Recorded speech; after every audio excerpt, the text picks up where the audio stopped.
Good morning, Mr. O'Brien. Here is a instructional video for this Prism Graflex activation panel, and this is where the switches are located: main switch and auxiliary switch. Press once to fire up the saber. You underestimate my power! That's the boot up sound. There you go. Press once to ignite and press and hold to deactivate, much like the Ultra Saber. But there's a lot more you can do with this.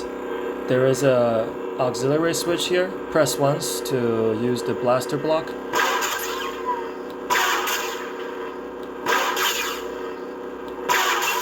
You can see the blaster flash along the blade. And press and hold to use the blade lockup effect.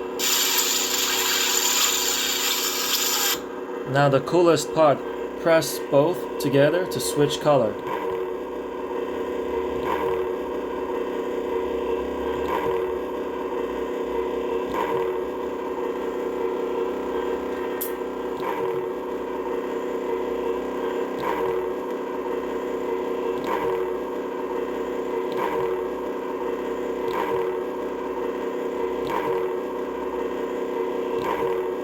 And if you turn it down, it remembers it. Next time you switch to this font, it'll be the last color that you choose.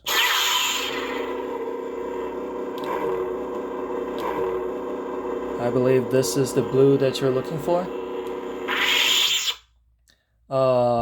There are 6 sound founts in total. Each has different igniting sound and different swing sound and boot up sound. To switch to a different sound font, when the saber is deactivated, press and hold the AUG button. Press and hold, sorry. Something inside me has always been there. You have to kind of wait for 3 seconds. If you press and release too quick, it'll just, I believe it's turning on the saber silently. Let me see.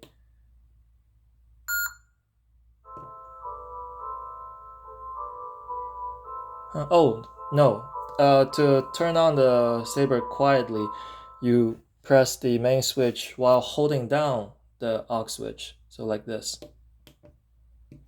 There. You can enjoy a little saber time without waking up the family. Let's try another font. The dark side I sense in you. This is the Yoda font. Let's show you how to take the blade out. This is the blade retention screw. Unscrew that, and there. You see the NeoPixel disc connector? It comes with the blade plug. Put that in. Screw the retention screw back on. And you have something to wear on your belt while still retaining The dark side I sense in you. the light out function. This is a very sensitive, and it has the Yoda quote laced into the sound effect.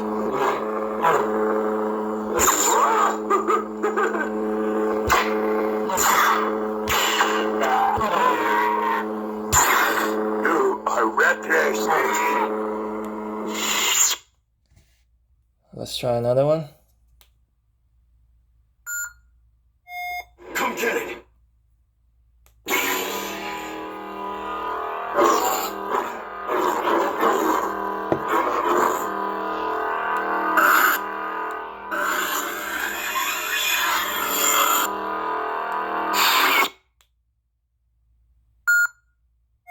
Complete your training and fulfill your destiny.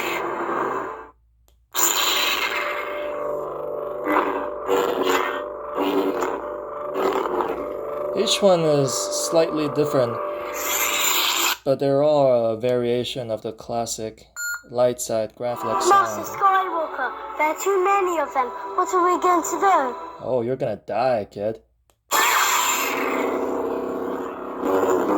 And one more cool thing, if you swing the sword and press the aux switch at the same time, it triggers a force effect.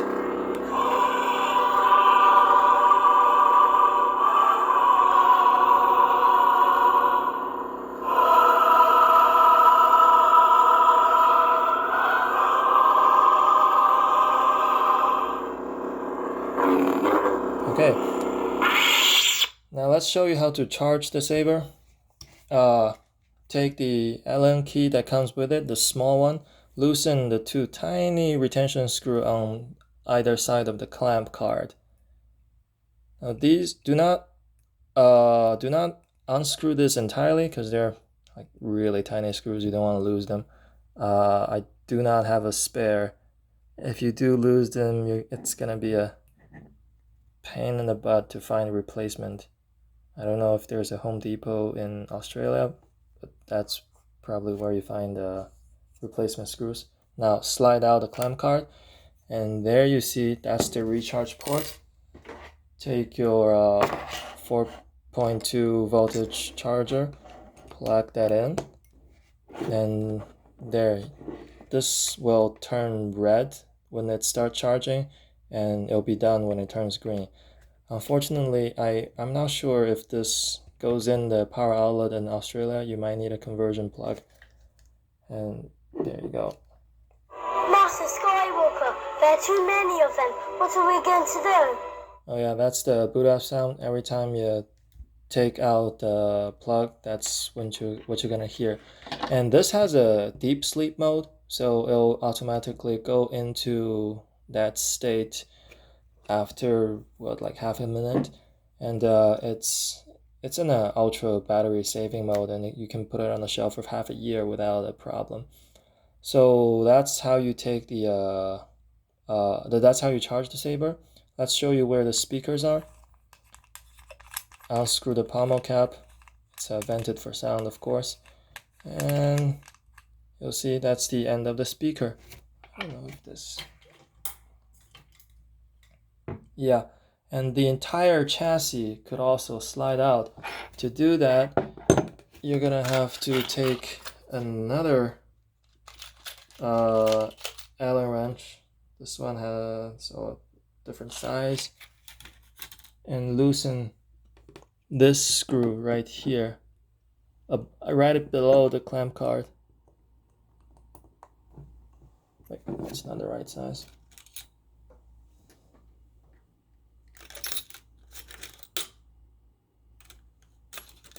Oh, come on. I don't want to redo the entire video.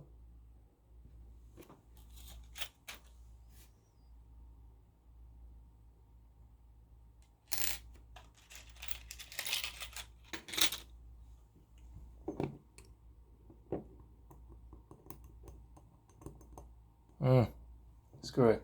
I don't have the right size retention screw for the moment. I'll find the right one and bring it out to you. Case in point is loosen this bit here. That's the retention screw that presses into the chassis. You have to loosen that, and then take these tiny little plungers out. They press into the switch. You see that's the activation switches inside, and then the entire chassis slides out. That's where you gain access to the SD card.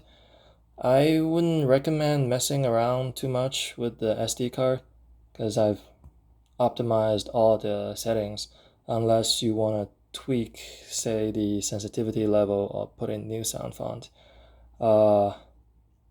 Otherwise, I'll leave it be. But if you wish to do so, I can make another tutorial on how to put in new sound font and adjust sensitivity. You could always purchase new sound font from the saberfont.com, usually $10 per sound font. If you found some really need sound font and that you really want to put in, I'll show you how. However, please make a backup of the SD card before you make any changes to it. They kind of behave weird. Sometimes if you replace the file instead of deleting it and copying in the new one, it'll mess up the whole SD card. You will try. That's the boot up sound. Oh yeah, there are, I think, 2 boot up sound for every sound font. They showed up at random. It just makes the whole experience more dynamic. That's about it. If you have any questions, please let me know. And I'll send you the invoice today. Hopefully the whole thing goes smoothly. And yeah, I'll do that later. All right, have a great day.